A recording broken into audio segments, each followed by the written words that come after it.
होते हैं और वैसा बनने के लिए तुम्हें बहुत मेहनत करने की जरूरत है। तो नरेटर हमें यहाँ पर पिछले सीजन के लास्ट एपिसोड का प्रीव्यू दे रहा होता है और बोलता है कि मैश ने जब मेजर लुपस के लीडर यानी कि एबल वॉकर को जब हराया था तो लैंग्स के कॉइन सारे के सारे एडलर को मिल गए थे और उसकी वजह से मैश और मैश के दोस्त डिवाइन विजनरी बनने के और भी ज्यादा करीब आ गए थे। और यहाँ पर एक बहुत बड़ी दिक्कत हो गई थी। सिर्फ मैश और मैश के दोस्तों को पता था कि उसके पास मैजिकल पावर नहीं है, पर क्योंकि लास्ट बैटल में एक स्कूल के स्टूडेंट को भी ये बात पता चल गई थी तो उसकी वजह से पूरे स्कूल में अपनी अफवाह फैल चुकी है कि मैश के पास में कोई भी मैजिकल पावर नहीं है। और ये अफवाह बहुत तेजी से पूरे स्कूल में फैलती ही जा रही है और ये बात मैश के दोस्त यानी कि फिन को बिल्कुल पसंद नहीं आती है। और उन दोनों की कन्वर्सेशन के बीच में एक स्टूडेंट आता है और बोलता है कि मैश पावर नहीं है। और ये सब सुनने के बाद में फिन की शक्ल कुछ ऐसी हो जाती है। फिर मैश बहुत ज्यादा कोशिश करता है छुपाने की ये बात सच नहीं है, पर फिर भी इसकी कोशिशें सारी बेकार जारी होती है। और वो स्टूडेंट कहता है कि मैं सबको बता दूंगा कि तुम्हारे पास मैजिकल पावर नहीं है। और फिर वो स्टूडेंट मैश के दोस्त फिन से कहता है कि फिन, तुम्हें तो इसके बारे में सब कुछ पता है ना, अगर तुमने मैश का साथ दिया तो तुम भी गिल्टी कहलाओगे और तुम्हें स्कूल से भी निकाला जा सकता है। तुम्हें ये बात तो पता है ना। मुझे पता है कि मैश के पास मैजिकल पावर नहीं है और तुम उसका साथ दे रहे हो, तुम्हें तो अपने आप पर शर्म आनी चाहिए। जिसके बाद में फिन कहता है कि बस अब बहुत हुआ, ये मेरा दोस्त है, मैं इसे बचाने के लिए कुछ भी कर सकता हूँ, तुम्हें मेरे बीच में पड़ने की बिल्कुल भी जरूरत नहीं है। और ये सब कहने के बाद में जब वो पीछे देखता है तब हम देखते हैं कि वो स्टूडेंट जमीन पे पड़ा हुआ है क्योंकि उसके ऊपर में लैंस ने अपने मैजिक से हमला किया था। फिर वो स्टूडेंट लैंस से बोलता है कि तुमने मेरे ऊपर में हमला क्यों किया, जिसके बाद में लैंस कहता है कि तुमने मुझे ऑफेंड किया था इसलिए मैंने तुम्हारे ऊपर में हमला कर दिया।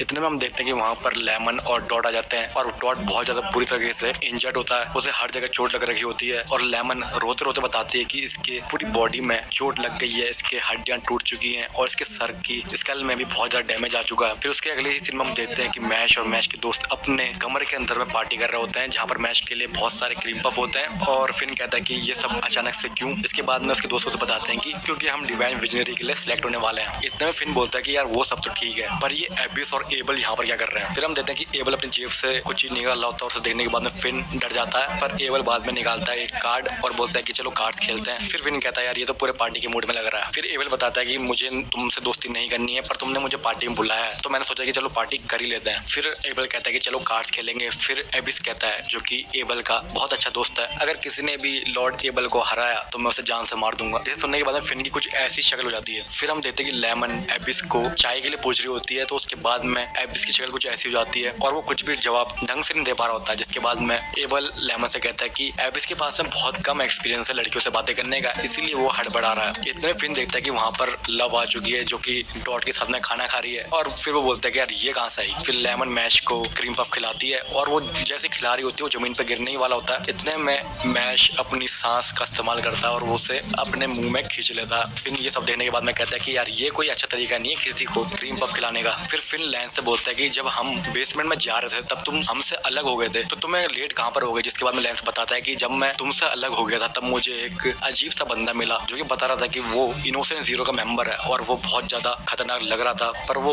बीच लड़ाई में ही लड़ाई छोड़कर भाग गया। जिसे सुनने के बाद में फिन डर जाता है, बोलता है कि यार इतने तगड़े बंदे से लड़के आ रहे हैं। तो यहाँ पर फुल पार्टी वाला माहौल चल रहा होता है। इतने में सीन चेंज होता है और हम देखते हैं कि एबिस लैंस से बात करता है और वो बोलता है कि तुमने मुझे आज इस पार्टी में इन्वाइट किया इसलिए मैं तुम्हें एक टिप देना चाहता हूँ। फिर वो बोलता है कि मैश, इनोसेंट जीरो तुम्हारे पीछे पड़े हैं और मैं तुम्हें बता दूं कि इनोसेंट जीरो बहुत ज्यादा खतरनाक क्रिमिनल ग्रुप है जो कि मैजिकल एकेडमी के अंदर में पावरफुल लोगों को ढूंढ रहे थे और इसीलिए एबल ने उनसे हाथ मिलाया और उसके बदले में उन्हें यानी कि एबल को बहुत सारी मैजिकल पावर मिली। फिर ज्यादा सीन चेंज होता है और हम देखते हैं कि एबल और फिन कॉरिडोर में वॉक कर रहे होते हैं क्योंकि एबल अपना बोर्ड गेम अपने कमरे में भूल गया होता है तो उसे ही लेने जा रहे होते हैं। फिन बोलता है यार मैं यहाँ पर कैसे फंस गया। फिर वापस से सीन चेंज होता है और हम देखते हैं कि एबिस मैश को बता रहा होता है कि एबल ने अपनी जो थर्ड लाइन है वो आर्टिफिशियल तरीके से ली है और अगर वो एक्चुअल ट्रिपल एनर होते तो वो और भी ज्यादा खतरनाक होता। और एबल ने ऐसा इसलिए किया था क्योंकि वो चाहते थे कि हमारे डॉम के अंदर में ज्यादा कॉइन्स हो। मुझे लगता है कि इनोसेंट जीरो तुमसे कुछ ना कुछ चाहता है और उनका तुमसे बहुत गहरा कनेक्शन मुझे यहाँ पर लग रहा है कि है और मुझे लगता है कि वो तुमसे कांटेक्ट जल्द ही करने वाले हैं, तुम्हें चौकन्ना रहना चाहिए। फिर एबिस बताता है कि लॉर्ड एबल चाहते थे कि वो एक ऐसा वर्ल्ड बनाए जहाँ पर हर कोई शांति से रहे और कोई भी लड़ाई झगड़ा ना हो, पर जब तुमने लॉर्ड एबल को हराया तो उसके लिए तुम्हारा बहुत बहुत शुक्रिया क्योंकि तुमने लॉर्ड एबल को गलत रास्ते में जाने से पहले ही रोक दिया और मुझे लगता है कि तुम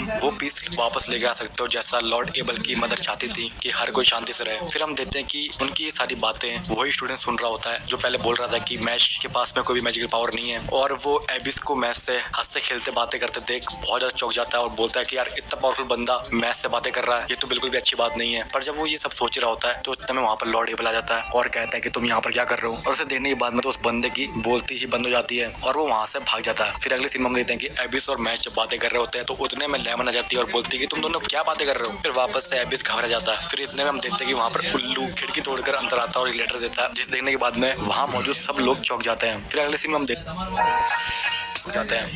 हम देखते हैं कि मैश को उस लेटर में कहा गया था कि उसे मैजिक ऑफ ब्यूरो में आना है क्योंकि उसकी इंक्वायरी होने वाली है। यहाँ और मैजिक ऑफ ब्यूरो का लीडर मैश की इंक्वायरी ले रहा होता है और वो उससे कहता है कि तुम्हारे अंदर में कोई भी मैजिकल पावर नहीं है और ये एक सीरियस क्राइम है। क्या तुम्हें पता है इस दुनिया को किसने बनाया है? जिसके बाद में मैश कहता है कि हाँ, किसी बड़े इंसान ने बनाया होगा। इसके बाद में ज्यादा पावर होगी। जिसके बाद में वो लीडर कहता है कि नहीं, इसे गॉड ने बनाया और गॉड ने हर किसी को मैजिकल पावर दी है, इसीलिए इसे मैजिकल वर्ल्ड कहा जाता है। और यहाँ पर तुम जैसे लोगों का होना यानी कि यहाँ पर गॉड की तौहीन होना और ये बहुत बड़ा क्राइम है और ऐसा हम बर्दाश्त नहीं कर सकते हैं। जिसके बाद में मैश कहता है कि हर कोई गलती करता है। जिसे सुनने के बाद में मैजिक ऑफ ब्यूरो का लीडर गुस्सा हो जाता है और जब वो गुस्से में कुछ कहने वाला होता है कि उतने में हम देखते हैं कि वहाँ पर डिवाइन विजनरी आ जाता है और वो कहता है कि हाँ, तुम सही कह रहे हो मैश, अंत में सिर्फ और सिर्फ सक्सेस मैटर करती है, जो रिजल्ट लाता है रियल मैन होता है। फिर मैजिक ऑफ ब्यूरो का लीडर कहता है कि डिवाइन विजनरी, तुम यहाँ पर क्या कर रहे हो? फिर वो डिवाइन विजनरी कहता है कि इससे मैश को कोई फर्क नहीं पड़ेगा। क्यों मैश? फिर मैश कहता है कि हाँ। फिर डिवाइन विजनरी कहता है कि इस दुनिया के अंदर में वही होता है जो मेजोरिटी ऑफ लोग चाहते हैं कि हो, इसलिए तुम कोई एक्सेप्शन नहीं हो। अगर तुम चाहते हो कि मेजोरिटी लोग तुम्हारा साथ दें तो तुम्हें कुछ मिरेकल करके दिखाना होगा। मैं तुम्हारे सामने में कैंडल रख रहा हूँ, इसे तुम्हें बिना टच करे जलाना होगा। जिसे सुनने के बाद में ब्यूरो ऑफ मैजिक लीडर कहता है कि यार ये तो बहुत बड़ी जागती है, जिस बंदे के अंदर में मैजिकल पावर नहीं है वो ऐसा कैसे कर सकता है? ये तो बहुत ही ज्यादा गलत सलूक ये डिवाइन विजनरी कर रहा है इसके ऊपर में, मैं ये सब नहीं देख सकता। फिर हम देखते हैं कि मैश अपनी जादू झड़ी निकालता है और क्योंकि उसके पास में कोई मैजिकल पावर नहीं है तो सब सोच रहे होते हैं कि यार ये इससे करेगा क्या। फिर मैश उस मैजिकल छड़ी को जमीन पर जोरों से घिसता है, जिसकी वजह से वहाँ पर फ्रिक्शन क्रिएट होती है और हर तरफ आग लग जाती है, जिसकी वजह से वो कैंडल भी चल जाती है। जिसके बाद में मैश कहता है कि हाँ, मुझे पता चल गया मुझे क्या करना है, मुझे मेजोरिटी को अपने मुक्के से सबक सिखाना है। और ये सब देखने के बाद में डिवाइन विजनरी मैश से बहुत ज्यादा खुश होता है और बोलता है कि यार तुम में कुछ बात तो है। और जब ये सारी बातें चल रही होती है तब बाहर हम देखते हैं कि डिवाइन विजनरी की पूरी गैंग मैश से मिलने आ रही होती है और वो आपस में बातें कर रहे होते हैं कि हमारे स्कूल में बिना मैजिक का स्टूडेंट कैसे एग्जिस्ट कर सकता है, इसे तो हमें जान से मारना होगा, ये सब हम अपने स्कूल में बिल्कुल भी नहीं सहेंगे। और ये सब कह के वो अंदर चले जाते हैं और मैश के ऊपर में जाते वो हमला कर देते हैं। फिर हम देखते हैं कि bureau of magic leader divine visionary की पूरी टीम से कहता है कि तुम्हें यहाँ पर किसने कहा आने को। जिसके बाद में वो बताते हैं कि यहाँ पर हमें आने को प्रिंसिपल ने कहा था, इसलिए हम यहाँ पर मौजूद हैं। फिर एक एक करके उनका नाम इंट्रोड्यूस होता है, जिसका नाम रहता है रेनाटस और इसका नाम रहता है सुरारा हेलस्टोन और ये स्कैरी फेस वाले का नाम रहता है कैल्डो और ये उससे भी स्कैरी फेस वाले का नाम रहता है एजिटो और इस लड़की का नाम रहता है सोफीना और उनके लीडर का नाम रहता है ऑर्टर मॉडल। और जब ये अपना इंट्रोडक्शन दे रहे होते हैं तब ये कहते हैं कि हम मैच को बिल्कुल भी बर्दाश्त नहीं कर सकते हैं, इस बंदे के अंदर में कोई भी मैजिकल पावर नहीं है और ये हमारे कॉलेज में कैसे आ गया, इसे पता है ना, ईस्टर्न एकेडमी इस पूरी दुनिया की सबसे बेस्ट मैजिकल एकेडमी है, यहाँ पर सिर्फ टॉप मोस्ट मैजिकल स्टूडेंट ही पढ़ सकते हैं और ये बिना मैजिक के यहाँ पढ़ने आ गया, इसकी सजा तो सिर्फ और सिर्फ डेथ ही हो सकती है। फिर इसलिए हम देखते हैं कि ब्यूरो ऑफ मैजिक का लीडर जो है उनके बीच में इंटरप्ट करता है और हमें पता चलता है कि इसको इनोसेंट जीरो ने अपने वश में कर रखा है। फिर वो लीडर बताता है कि मैं इनोसेंट जीरो से बोल रहा हूँ, हमें मैश किसी भी हालत में चाहिए और अगर तुमने इसे हमारे हवाले नहीं किया तो मैं इस बंदे को जान से मार दूंगा और अगर तुम्हें मेरी बातें झूठी लग रही हैं तो इस बंदे के गले के पीछे में तुम मैजी पैरासाइट को भी देख सकते हो जो धीरे धीरे करके इसका माना चूस रहा है और अगर तुमने जल्दी नहीं करी तो ये मर जाएगा। मैजी पैरासाइट ह्यूमंस को अपना होस्ट बनाते हैं और उनकी मैजिकल पावर को धीरे धीरे करके सक करते रहते हैं और जो भी कोई उन्हें निकालने की कोशिश करता है वो उसके ऊपर में भी लग जाते हैं और उनकी मैजिकल पावर को भी हट छीन लेते हैं और उन्हें जान से मार देते हैं। तो ये सब देखने के बाद में वो सब समझ जाते हैं कि यार ये बहुत ज्यादा सीरियस है। और फिर हम देखते हैं कि डिवाइन विजनरी लाइट वाला कहता है कि अच्छा इनोसेंट जीरो, तुम हमसे ब्यूरो ऑफ मैजिक से वॉर छीनना चाहते हो। ये सब कह के वो नीचे आता है और वो कहता है कि इसे मैं ही निकालूंगा। फिर उनका एक डिवाइन विजनरी मेंबर बोलता है कि तुम ऐसा नहीं कर सकते हो, अगर तुमने ऐसा किया तो तुम्हारे ऊपर में भी वो पैरासाइट लग जाएगा और तुम्हारी जान को भी खतरा है। इतने में हम देखते हैं कि मैश उस पैरासाइट को बाहर निकाल देता है और वो पैरासाइट उसके मुंह में घुस जाता है। फिर जिससे देखने के बाद में सब शॉक हो जाते हैं और उसके बाद में मैश उस पैरासाइट को नीचे थूक देता है और उस पैरासाइट की हालत बहुत बुरी कर देता है। फिर वो सब बोलते हैं कि तुमने ऐसा कैसे किया, जिसके बाद में मैश बताता है कि मैंने उसे अपने मुंह में अपनी जीभ से बांध दिया था जिसकी वजह से उसकी ऐसी हालत हो गई है। और ये सब सुनने के बाद में सब और भी ज्यादा शॉक हो जाते हैं। फिर मैश कहता है कि मैंने इस बूढ़े आदमी को बचा लिया है, अब मैं यहाँ से चलता हूँ, मेरा कोई काम नहीं है यहाँ पे। इतने में हम देखते हैं कि डिवाइन विजनरी का लीडर कहता है कि ये यहाँ से बच के नहीं जा सकता है, इसकी सजा सिर्फ और सिर्फ डेथ है। है। जिसके बाद मैच कहता है कि तुम मेरा कुछ भी नहीं बिगाड़ सकते हो। जिसके बाद में डिवाइन विजनरी का लीडर उसके ऊपर में हमला कर देता है और यहाँ पर हमें कुछ ऐसा सीन देखने को मिलता है। और जैसे ही वो मैच को डैमेज करने वाला होता है उतने में डिवाइन विजनरी लाइट वाला उन्हें रोक लेता है और बोलता है कि तुम मैच को कुछ नहीं करोगे। फिर जब ये सब बातें चली रही होती है इतने में हम देखते हैं कि वहाँ पर प्रिंसिपल भी आ जाते हैं। फिर हम देखते हैं कि डिवाइन विजनरी का लीडर प्रिंसिपल वेलबर्ग से पूछता है कि आपने हमें यहाँ पर क्यों बुलाया था? क्या आपको पता था कि इसके पास में कोई भी मैजिकल पावर नहीं है और आपने इसे फिर भी छुपाने की कोशिश करी थी? इसके पावर के बारे में कुछ भी छुपाना बेकार है। इसके पास में कोई भी मैजिकल पावर नहीं है, इसीलिए इसे सजा मिलने वाली है। इसके इंटेरोगेशन भी करना बेकार है, इसे इमीडिएट सजा देनी चाहिए। जिसके बाद में प्रिंसिपल सारे डिवाइन विजनरी से कहता है कि एक बार के लिए मेरी बात सुनो। हमें पता है कि इनोसेंट जीरो भी इसके पीछे है और ये इनोसेंट जीरो से जुड़ा बहुत बड़ा सुराग हो सकता है, तो इसको चोट पहुंचाना हमारे लिए बिल्कुल भी अच्छा नहीं है। हमें इस लड़के को एक चांस देना चाहिए। इस जैसे स्टूडेंट को हम खो नहीं सकते हैं। के बाद में मैश गोल्डन बालों वाले डिवाइन विजनरी से पूछता है कि क्या प्रिंसिपल बहुत पहुंचा हुआ इंसान है? जिसके बाद में गोल्डन बालों वाला डिवाइन विजनरी कहता है कि प्रिंसिपल तो एक जीते जाते लेजेंड है। ये अपने जवानी के टाइम पे बहुत ज्यादा पावरफुल थे और इन्होंने इनोसेंट जीरो से टू टू टू लड़ाई करी है, यानी कि उन्हें बहुत तगड़ा कंपटीशन दिया है। और ये ऐसे डिवाइन विजनरी हैं अपने टाइम के जिनकी मैं आज भी रिस्पेक्ट करता हूँ। इतने में हम देखते हैं कि डिवाइन विजनरी का लीडर प्रिंसिपल वेलबर्ग से कहता है कि हाँ, मैंने आपकी सारी बातें समझ ली है और मैं जानता हूँ कि आप क्या कहना चाह रहे हैं, पर मैं फिर भी इसे माफ बिल्कुल भी नहीं कर सकता हूँ, क्योंकि ये जो दुनिया है और ये जो स्कूल है ये मैजिक से जुड़ा हुआ है और यहाँ पर सिर्फ मैजिक यूजर ही एग्जिस्ट कर सकते हैं। तो वो कुछ ऐसा भाषण दे रहा होता है। इतने में हम देखते हैं कि प्रिंसिपल अपनी टोपी उतारता है और बोलता है कि मैं मानता हूँ कि इसके पास में कोई भी मैजिकल पावर नहीं है और मैं ये भी जानता हूँ कि ये कुछ ज्यादा बुद्धिमान भी नहीं है, पर मुझे लगता है कि इसके अंदर में ऐसी पावर है जिससे ये अपने साथ वाले लोगों को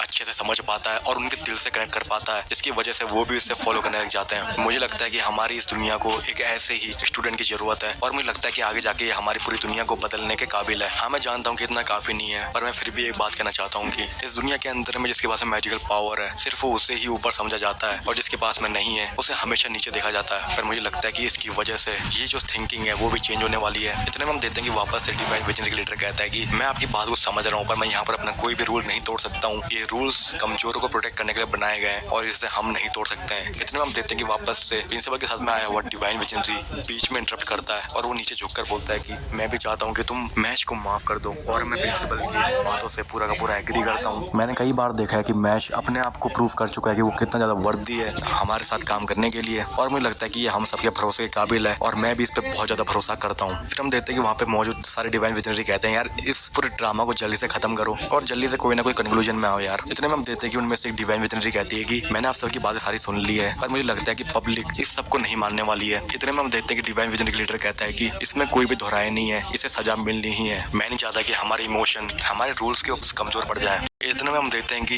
ब्यूरो ऑफ मैजिक का लीडर जो है जिस पर कुछ टाइम पहले इनोसेंट जीरो ने कब्जा कर लिया था, वो कहता है कि मुझे लगता है कि यहाँ पर प्रिंसिपल सही कह रहा है। हमें लगता है कि जो हमारी मैजिकल पावर है वो गॉड से दिया हुआ एक गिफ्ट है, इसलिए हम सोचते हैं कि जिनके पास मैजिकल पावर नहीं है उन्हें खत्म कर देना चाहिए, क्योंकि सबको लगता है कि वो हमारे जैसे नहीं है। पर एक बार तुम्हें सोचना चाहिए, जिसके पास मैजिकल पावर नहीं है उसने आज मेरी जान बचाई है। मैं जानता हूँ कि हमें रूल्स और रेगुलेशन को फॉलो करना चाहिए, पर इस बार जो हमारे सामने में हुआ उसे भी हमें नहीं भूलना चाहिए। और अगर इस सब चीज की वजह से मुझे काम से भी निकाल दिया गया तो मुझे कोई भी पछतावा नहीं है। मैं चाहता हूँ कि तुम इसकी सजा के बारे में एक और बार सोचो, क्योंकि इसने मेरी जान बचाई है। इसके बदले में चाहे तो तुम मुझे सजा दे दो, मुझे वो मंजूर है। जिसके बाद में डिवाइन विजनरी का लीडर कहता है कि हाँ, मैंने सोच लिया कि इसके साथ में क्या करना है। हम इसका यूज करेंगे ताकि हम इनोसेंट जीरो को सबक सिखा पाए। और इस सब चीज से पहले इसे अपने आप को साबित करना होगा कि ये भी ताकतवर है इनोसेंट जीरो से लड़ने के लिए। और अगर ये प्रूव करना चाहता है तो इसे इस साल का डिवाइन विजनरी कैंडिडेट बनना पड़ेगा। और ये सब सुनने के बाद में सबकी शक्ल कुछ ऐसी हो जाती है और फिर वो कहता है कि अगर तुम इसमें फेल हो गए तो तुम्हें इमीडिएटली खत्म कर दिया जाएगा। जिसके बाद मैश कहता है कि ठीक है, मैं समझ गया। फिर मैश बोलता है कि मुझे पता है कि हेडमास्टर चाहते हैं कि मैं शांति से जीवन जीऊं, वो भी सबके साथ में, पर ये अकेला काफी नहीं है। मुझे सबको अपने मुक्के से साबित करना पड़ेगा। और फिर उसके बाद में वो जमीन पे मुक्का मार देता है और वहाँ पर बहुत तगड़ा भूकंप टाइप का आ जाता है। और फिर वो कहता है कि मैं इनोसेंट जीरो को नहीं छोड़ूंगा। फिर हमें इनोसेंट जीरो का बेस दिखाया जाता है और वहाँ पे भी हम देखते हैं कि भूकंप आ गया। वहाँ के लॉर्ड की कुर्सी हिल रही होती है। फिर अगले सीन में हम देखते हैं कि मैश ये सारी बातें अपने दोस्तों को बताता है और फिर दोस्त चौंक जाते हैं और बोलते हैं कि तुम इनोसेंट जीरो से लड़ने वाले हो। फिर मैश का दोस्त फिन कहता है कि क्या हम इतनी बड़ी डेंजरस ऑर्गेनाइजेशन से लड़ने वाले हैं। जिसके बाद में लेंस मैच से पूछता है कि क्या तुम सच में मैजिक को यूज नहीं कर सकते हो। और फिर लेंस अपनी पुरानी यादें याद कर रहा होता है जब उसने मैच को कहा था कि तुम मुझे हरा नहीं पाओगे, वो भी बिना मैजिक के। और डॉट बैरेट भी यही सोच रहा होता है, शुद्धता के साथ समझौता नहीं। और डॉट बैरेट भी सोच रहा होता है। और फिर डॉट ब्रेड कहता है चलो चलते हैं बाहर मस्ती करने के लिए। फिर उसके अगले सीन में हम देखते हैं कि फिन नॉर्मल कपड़ों में आया होता है बाहर और उसे लग रहा होता है कि वो अपने दोस्त के साथ मस्ती करना है। पर जब वो डॉट को देखता है तो उसने अपने पूरे शरीर में मेटल आर्मर पहन रखा होता है और वो बोलता है कि चलो मैं लड़ाई के लिए तैयार हूँ। और फिर इतने में फिन को कुछ एक्सरसाइज वाली आवाजें सुनाई दे रही होती है और फिर वो सोचता है कि यार ये तो शायद से मैश हो सकता है। और फिर हम देखते हैं मैश को जो अपने ट्रेनिंग वाले कपड़ों में होता है और वो सिक्स पैक बनाने वाली एक्सरसाइज कर रहा होता है। जिसके बाद मैच बताता है कि मैं कभी भी अपने दोस्तों के साथ में बाहर नहीं गया हूँ तो मुझे पता नहीं था कि मुझे क्या पहनना चाहिए, इसलिए मैं इसी में आ गया। जिसके बाद में फिन कहता है कि यार इन दोनों को कुछ ना कुछ तो प्रॉब्लम है जो पार्टी करने के लिए ऐसे भेस बनाकर आ गए। फिर हम देखते हैं कि फिन को लेंस आता हुआ दिखता है जिसने नॉर्मल कपड़े पहन रखे होते हैं और उसे देखने के बाद में फिन कहता है कि यार ये तो कम से कम नॉर्मल निकला, पर आते ही लेंस कुछ ऐसी हरकतें कर देता है। और फिर हम देखते हैं कि तीनों के तीनों कुछ ना कुछ बेकार सी हरकतें कर रहे होते हैं और उसके बाद में फिन बहुत ज्यादा परेशान हो जाता है। फिर उसके अगले सीन में हम देखते हैं कि फिन, मैश, डॉट और लेंस नॉर्मल कपड़ों में बाहर घूम रहे होते हैं और वो आपस में बातें कर रहे होते हैं कि आज हम टाइम पास करने के लिए क्या करें। फिर वो देखते हैं कि उनके सामने में एक डार्ट फेंकने वाला गेम चल रहा होता है जिसमें वो किसी जानवर के नाक में गुदगुदी कर डार्ट फेंकते हैं। तो वहाँ पर मैच जाके ट्राई करता है उस गेम को और जब वो वाला गेम खेलने की कोशिश करता है तो जो उसका डार्ट है वो डॉट बैरेट के सर पे जाके लगता है। जिसके बाद में डॉट बैरेट को बहुत ज्यादा गुस्सा आता है, बोलता है कि ये तुम्हारा फर्स्ट टाइम है ना, तभी तुम्हें कुछ नहीं पता है, चलो मैं तुम्हें करके दिखाता हूँ इसे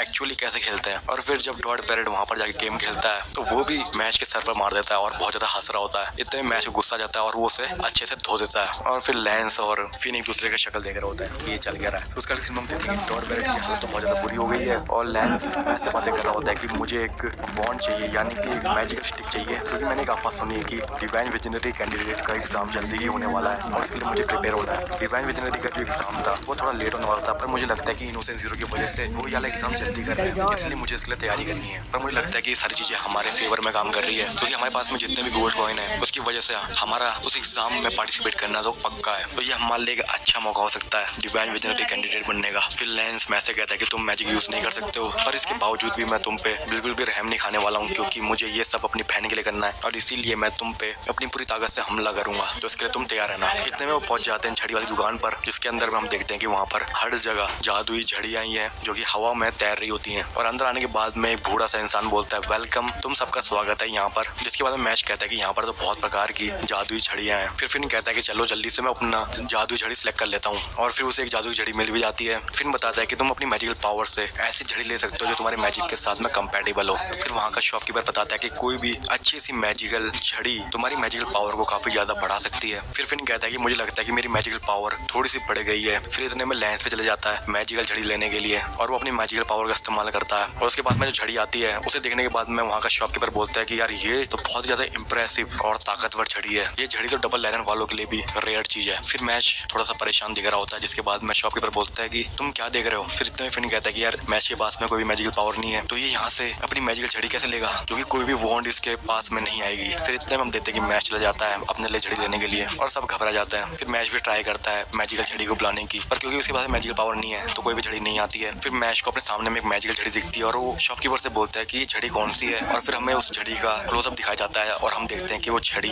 जमीन पर धसी होती है। और उसे देखने के बाद मैच कहता है कि यार ये तो बहुत ज्यादा डरावनी दिख रही है। फिर हमें शॉपकीपर बताता है कि ये जो झड़ी है ये मेरी शॉप के अंदर में बहुत ही सालों से मौजूद है। ये झड़ी यहाँ पर इसीलिए पड़ी हुई है क्योंकि बहुत ज्यादा भारी है और इसे आज तक कोई भी नहीं उठा पाया है। मैंने सुना है कि जो एल्फ के स्प्रिंग का पानी होता है वो इस वॉन्ड के नीचे में कैद है और ये जो वॉन्ड है वो उसी पानी से बनाया गया है। मेरे नजरों में बहुत ज्यादा पावरफुल झड़ी है। मैं ये कह सकता हूँ कि ये लेजेंड कहलाने के लायक है। कई सालों से बहुत सारे मैजिक यूजर और मसल वाले लोग इसे उठाने की कोशिश कर चुके हैं, पर ये आज तक किसी से भी नहीं उठी है। फिर इतने हम देखते हैं कि मैश उस झड़ी को उठाने के लिए जा रहा होता है और वो झड़ी को पकड़ते ही उसे उठा लेता है और फिर उसके नीचे से वो झरना दिखता है। उसे देखने के बाद में शॉपकीपर बोलता है कि यार ऐसा कैसे हो सकता है, ये तो मिरेकल है, और उसकी तो बोलती बंद हो जाती है। फिर यहाँ से सीन चेंज होता है और हम देखते हैं कि लेमन और कैप्टन दौड़ते हुए आते हैं मैच के पास में। वो बोलते हैं कि हमें माफ कर देना, हम लेट हो गए, हमने नहीं सोचा था कि हमें इतना टाइम लग जाएगा। फिर हम देखते हैं डॉट बैट बोलते हैं कि कोई बात नहीं, चलो खेलते हैं, और वो पूरा दिन मस्ती करते हैं और मस्ती करने के बाद में काफी ज्यादा थक जाते हैं। फिर मैच उनसे कहता है कि आज मुझे दोस्तों के साथ में मस्ती करके बहुत ज्यादा मजा आया और हमें वापस से ऐसी मस्ती करनी चाहिए। जिसके बाद में उसके सारे दोस्त बोलते हैं कि हाँ तुमने बिल्कुल सही कहा, और वो सब खुश होते हैं। फिर अगले सीन में हम देखते हैं जहाँ पर नरेटर हमें बताता है कि कई दिन अब बीत चुके चुके हैं, पर यहाँ पर लैंस और मैश अपने कमरे में बैठकर गोल्ड कॉइन गिन रहे होते हैं और बोल रहे होते हैं कि हाँ चलो सारी प्रिपरेशन कंप्लीट हो चुकी है डिवाइन विजनरी के एग्जाम के लिए, अब मुझे लगता है कि अब फाइनली वक्त आ गया है। पर इतने में मैच बोलता है कि पहले हमें इतना बोलने के बाद में यहाँ से सीन चेंज हो जाता है और हम देखते हैं मैच और डिवाइन विजनरी को आपस में बातें करते हुए, जहाँ पर मैच डिवाइन विजनरी से कहता है कि मैं पहले घर जाना चाहता हूँ, जिसके बाद में डिवाइन विजनरी कहता है कि क्या तुम सच बोल रहे हो। फिर मैच बोलता है कि हाँ। फिर इतने में वाली कन्वर्सेशन खत्म हो जाती है और वापस से हमें मैच और लेंस का कन्वर्सेशन दिखाया जाता है, जहाँ पर मैच बोलता है कि मैं घर जाना चाहता हूँ। फिर फिन कहता है कि तुमने फ्लैशबैक क्यों दिया इतनी बात के लिए। फिर अगला सीन हमें दिखाया जाता है जहाँ पर हम देखते हैं कि जो डिवाइन विजनरी का लीडर होता है वो पावरफुल मैजिक यूजर मैक्रोन को बता रहा होता है कि हेड मास्टर आजकल बहुत ही गलत डिसीजन ले रहे हैं और मेरे ऊपर में बहुत ज्यादा रिस्पॉन्सिबिलिटीज है, जिसकी वजह से मैं कोई भी गलत डिसीजन नहीं ले सकता हूँ। इसलिए मैं चाहता हूँ कि तुम मेरे बदले में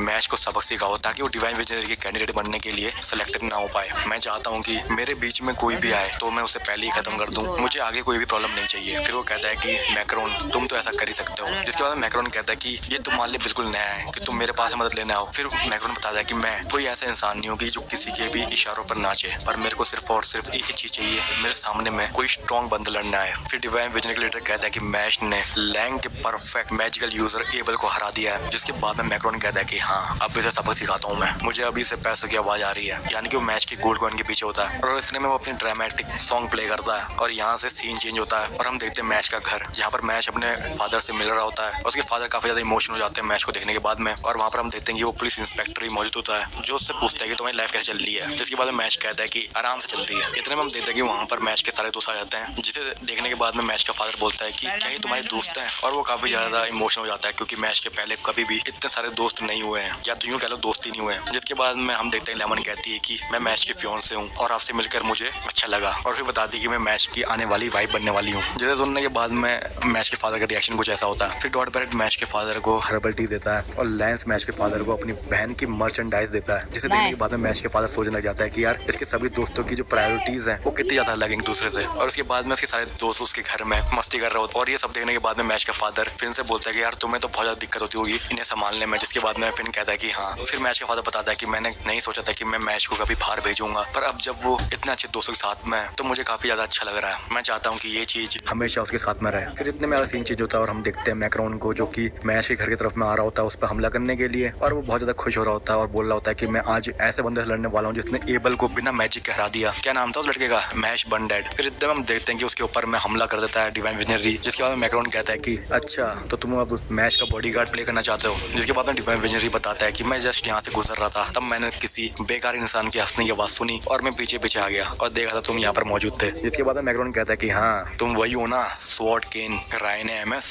तीसरे एपिसोड में हमें दिखाया जाता है ईस्टर्न एकेडमी को, जहाँ पर हमें बताया जाता है कि ईस्टर्न मैजिक एकेडमी को कई डॉम्स में बांटा गया है। हर डॉम के पास में एक ऐसा टैलेंट है जो डिवाइन विजनरी बनने के बहुत ज्यादा काबिल है। फिर हमें बताया जाता है कि 13 से 15 साल पहले ईस्टर्न मैजिक एकेडमी में एक टूर्नामेंट हुआ था, जिसके अंदर में एक मैजिक यूजर ने सभी बड़े बड़े मैजिक यूजरों को उन्हें बहुत ज्यादा, वो भी अकेले अपनी मैजिकल पावर के दम पर, और उस स्टूडेंट का नाम था मैग्रेटे मैक्रोन। के बाद में हमें वापस से वही सीन दिखाया जाता है जहाँ पर पिछले एपिसोड में मैं छोड़ा था, यानी कि जंगल वाला सीन जहाँ पर मैक्रोन रायन एमएस से भिड़ता है। मैक्रोन बोल रहा होता है कि यार आज तो मेरी चांदी चांदी होगी, ना केवल मुझे मैच से लड़ने को मिल रहा है बल्कि मुझे एक डिवाइन विजनरी से भी लड़ने का मौका मिल रहा है, इससे अच्छी बात मिलने हो क्या सकती है। जिसके बाद में वो खुश होकर पियानो बजाता है। जिसके बाद मैक्रोन बताता है कि हर कोई पावरफुल मैजिक यूजर नहीं चाहता है कि वो डिवाइन विजनरी बने। डिवाइन विजनरी तो मेरे लिए सिर्फ और सिर्फ एक टाइटल है और उससे ज्यादा कुछ भी नहीं है। मैं जनरली बिलीव करता हूँ कि स्ट्रेंथ कोई टाइटल पर डिपेंड नहीं करती है, टाइटल एक मन घड़त चीज होती है, इस पर मैं बिलीव नहीं करता हूँ। पर तुम जो ये टाइटल होल्ड करता है, यानी कि डिवाइन विजनरी का टाइटल जो होल्ड करता है, उससे भिड़ने का मुझे मौका मिल रहा है और ये मैं देखना चाहता हूँ कि हम दोनों में से कौन ताकतवर है। जिसके बाद में दोनों लड़ाई करना स्टार्ट करते हैं, जहाँ पर हम देखते हैं कि मैक्रोन अपने म्यूजिक वाले मैजिक का इस्तेमाल करता है और रायन एमएस अपनी स्वॉर्ड वाले मैजिक का इस्तेमाल करता है, और इन दोनों की फाइट चली रही होती है कि यहाँ से सीन चेंज होता है और हम देखते हैं मैच को और मैच के सभी दोस्तों को एक गेम खेलते हुए, जहाँ पर वो डाइस को रोल करके चाल चल रहे होते हैं, आगे बढ़ रहे होते हैं अपने खेल पर। और जब डॉट ब्रेड अपनी चांस खेलता है तब उसका जो कैरेक्टर होता है वो एक ऐसी जगह पर आता है जहाँ पर लिखा होता है कि तुम 5 मिलियन पैसे खोने वाले हो। फिर हम देखते हैं लेमन को खेलते हुए जो अपनी चांस चलती है और उसके बारे में ये लिखा हुआ आता है कि तुम जिसे पसंद करती हो तुम उससे पागलों की तरह हर जगह फॉलो करती रहती हो, इसलिए तुम्हें अभी जेल में रखा जा रहा है और उसके कैरेक्टर को सच में जेल में डाल दिया जाता है। फिर हम देखते हैं लेंस को अपनी चाल चलते हुए।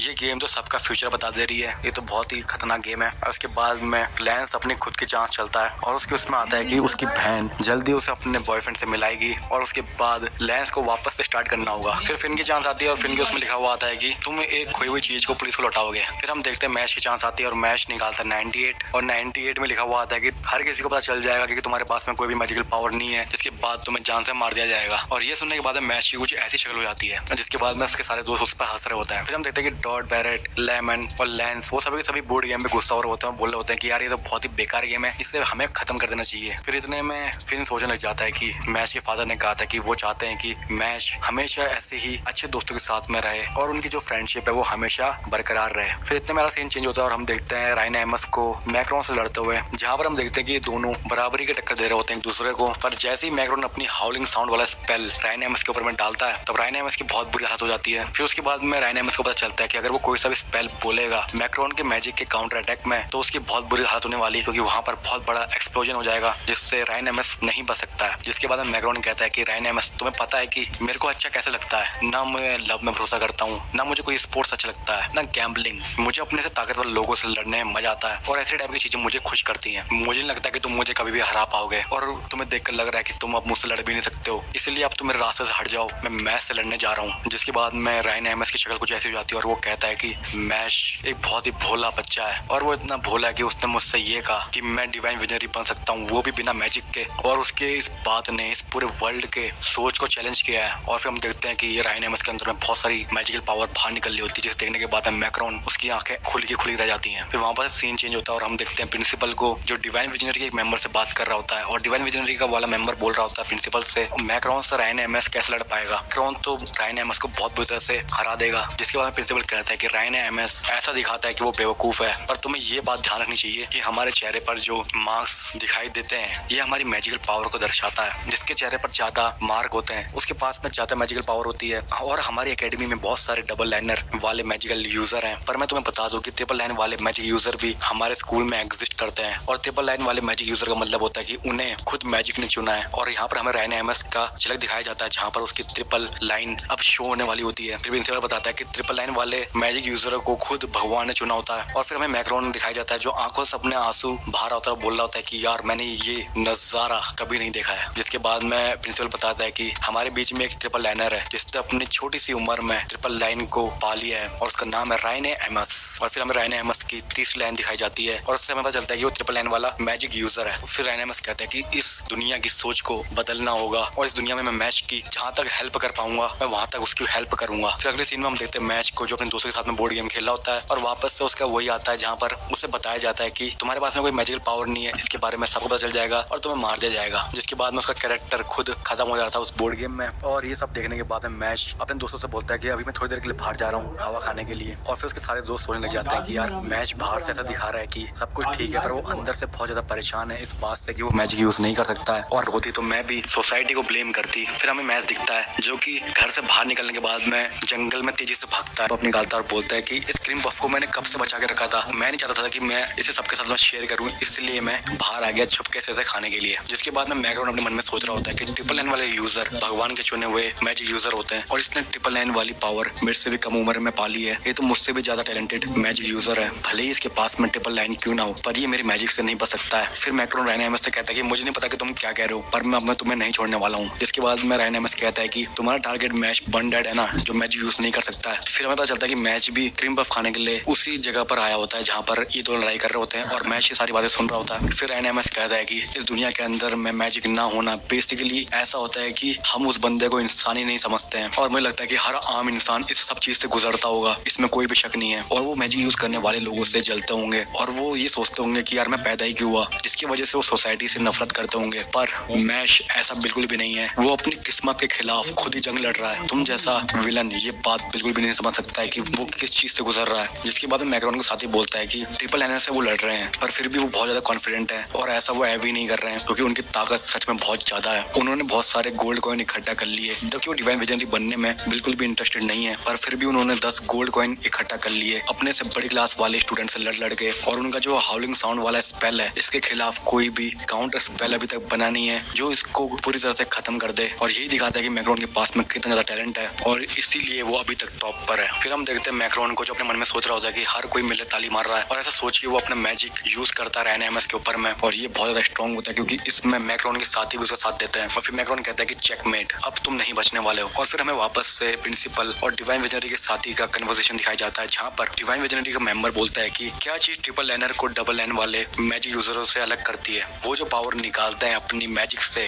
वो उनकी जादुई झड़ी की एक्चुअल फॉर्म को बुला पाते हैं, और इसकी वजह से जो उनकी पावर होती है वो गॉड की स्ट्रेंथ के बराबर होती है। जिसके बाद में मैक्रोन और रायनेमस वाला सीन दिखाया जाता है, जहाँ पर मैक्रोन रायनेमस की जादुई झड़ी की पावर को देखकर चौंक जाता है और हमें ब्राइट लाइट देखने को मिलती है। जिसके बाद में रायनेमस कहता है कि चेकमेट, ब्लैक पार्टीशन, ये उसका मैजिकल स्पेल होता है जिससे बहुत बड़ा धमाका होता है, और उसके बाद में उसके सामने की जमीन के 2 टुकड़े हो जाते हैं, और फिर वहां से मैक्रोन भाग जाता है अपने साथियों को लेकर। फिर मैश जंगलों से बाहर आता है और रायनेमस से बोलता है कि मुझे तुमको शुक्रिया कहना चाहिए। फिर रायनेमस कहता है कि मैं तो बस जंगलों से गुजर रहा था, इसीलिए मुझे यहाँ पर कोई भी थैंक यू कहने की जरूरत नहीं है, ये सब मैंने तुम्हारे लिए नहीं किया है। जिसके बाद में रायनेमस कहता है कि मैं दूसरों को उत्साह देने में बिल्कुल भी अच्छा नहीं हूँ, पर मैं तुमसे एक चीज कहना चाहता हूँ कि तुम्हारे फेलियर से तुम्हारा कुछ भी अच्छा नहीं होने वाला है, इसलिए तुम्हें जीतना होगा। जिसके बाद में मैश कहता है ठीक है। फिर हमें मैक्रोन देखने को मिलता है जो अपने साथियों को बचाकर चले जाता है रायनेमस के हमले से। फिर मैक्रोन कह रहा होता है कि उसकी मैजिकल पावर तो सच में बहुत ज्यादा थी। जिसके बाद में मैक्रोन कहता है कि अगर मैं अपने मैजिक इस्तेमाल करता तो मैं उससे बच सकता था, पर मुझे अपने साथियों को बचाना था, इसलिए मैं वहां से भाग गया। जिसके बाद में मैक्रोन का साथी कहता है कि मुझे माफ करना, मेरी वजह से आपको तकलीफ हुई। जिसके बाद में मैक्रोन कहता है कि कोई बात नहीं, वो कहते हैं ना अच्छी चीज लास्ट के लिए बचा के रखो। फिर हमें अगला सीन दिखाया जाता है जहाँ पर मैश बता रहा होता है कि हमें लैंग से इतने गोल्ड कॉइन मिले, 3 गोल्ड कॉइन पर पर्सन। फिर हमें लैंस देखने को मिलता है जो कि आग के सामने बैठा होता है और अपनी बहन की फोटो देख रहा होता है और कह रहा होता है कि मेरा इंतजार करना है ना। और फिर हम डॉट बैट को देखते हैं जैसे नींद भी नहीं आ रही होती है, मतलब सबके सब ज्यादा एक्साइटेड होते हैं क्योंकि उनका अगले दिन डिवाइन विजनरी कैंडिडेट बनने के लिए एग्जाम होने वाला होता है। फिर हम देखते हैं मैश और मैश के फादर को आपस में बातें करते हुए। इसके बाद में मैश के फादर मैश से कहता है कि मुझे पता चला है कि पूरे स्कूल में पता चल गया कि तुम्हारे पास मैजिकल पावर नहीं है और उसकी वजह से तुम्हें क्रिमिनल भी घोषित करने वाले हैं अगर तुमने उनकी डिमांड नहीं मानी तो। जिसके बाद में मैश का फादर कहता है कि मुझे माफ करना, मुझे तुम्हें एक नॉर्मल लाइफ देनी चाहिए थी, तुम्हें ऐसी लाइफ देनी चाहिए थी कि जहाँ पर तुम्हें कोई भी तकलीफों का सामना ना करना पड़े, इसके लिए मुझे माफ करना। जिसके बाद मैश अपने फादर से कहता है कि ऐसी कोई भी बात नहीं है, आपने मुझे जैसी भी लाइफ दी है मैं इससे बहुत ज्यादा खुश हूँ, मुझे हर दिन क्रीम पफ खाने को मिल जाता है, यही मेरे लिए काफी है, तो इस लाइफ के लिए शुक्रिया। मेरे पास मेरे दोस्त हैं और आप हो और मुझे और कुछ नहीं चाहिए। तो उसके अगले सीन में हम देखते हैं देखते हैं जहाँ पर नरेटर हमें बता रहा होता है डिवाइन विजनरी बनने के लिए 3 एग्जाम होते हैं। पहले एग्जाम में कॉइन को देखा जाता है कि किसके पास में कितने कॉइन है, 3 गोल्ड कॉइन पर पर्सन एलिजिबल है डिवाइन विजनरी का एग्जाम देने के लिए। सेकंड चीज ये होती है कि जिनके पास में भी गोल्ड कॉइन है उन कैंडिडेट का एग्जाम होता है और जो उस एग्जाम में सिलेक्ट हो जाते हैं तब वो पहुंचते हैं 3rd स्टेप में, वो फाइनल एग्जाम देते हैं डिवाइन विजनरी बनने का।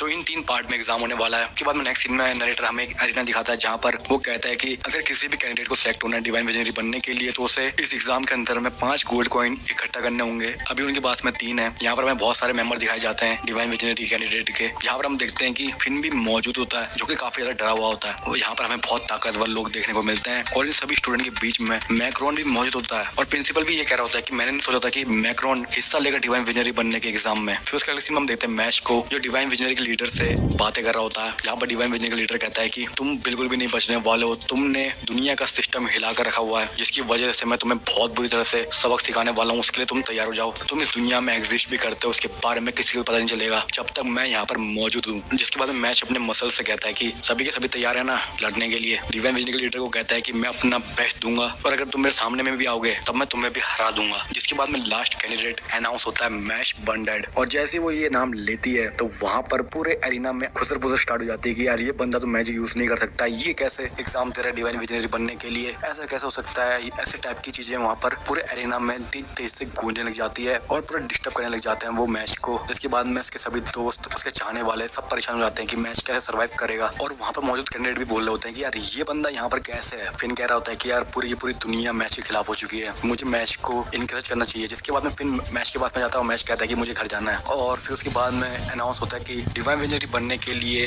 तीनों डॉम्स में से 12 कैंडिडेट आए हैं और जो कोई भी इनमें से सर्वाइव कर पाएगा लास्ट तक वही अगले पड़ाव पर जा पाएगा। फिर वो बता दी कि ये वाला जो मैच होने वाला है वो एक सर्वाइवल मैच होने वाला है जहाँ पर तुम्हारी जान भी जा सकती है। इस एग्जाम को कहा जाता है डेडर वांट्स हॉन्ट। इसका रूल बिल्कुल सिंपल है, एक छुपी हुई की को ढूंढना है और उस पड़ाव से बाहर आ जाना है। जिसके बाद में फिन कहता है कि यार ये बिल्कुल भी डेंजरस नहीं लग रहा है। जिसके बाद में अनाउंसर बताती है कि वो जो हिडन की है वो गूस फिश के अंदर में कैद होगी, तुम्हें उसे अपने मैजिक से फोड़ना होगा बिल्कुल गुब्बारे की तरह। तुम्हें वहाँ पर मौजूद मॉन्स्टरों से भी लड़ना पड़ेगा जो कि बहुत ज्यादा ताकतवर है। जिसे सुनने के बाद में फिन की हालत तो बहुत ज्यादा खराब हो जाती है। तो ये एपिसोड स्टार्ट होता है और यहाँ पर हमें वही रिकैप वापस से दिया जाता है। फिर अनाउंसर बताते हैं कि सभी के सभी तैयार हो जाओ अपने इस एग्जाम के लिए। जिसके बाद में वो एक शीशे को स्टेडियम के बीचों बीच प्रकट करती है और बोलती है कि इस शीशे के अंदर में ऑडियंस देख पाएगी कि तुम सभी इंडिविजुअल लोग कर क्या रहे हो। इसलिए यहाँ पर चीटिंग करना बिल्कुल भी अलाउड नहीं है, सख्त मना है, क्योंकि तुम्हारे हर एक मूव को ऑडियंस देख रही होगी। जिसके बाद में उन सभी को एग्जाम देने के लिए भेज दिया जाता है और हम देखते हैं कि मैच के सभी दोस्त अलग अलग हो चुके हैं और सभी इंडिविजुअल उस पड़ाव के अंदर पहुंचे हैं और उन्हें अपना दिमाग लगाकर इस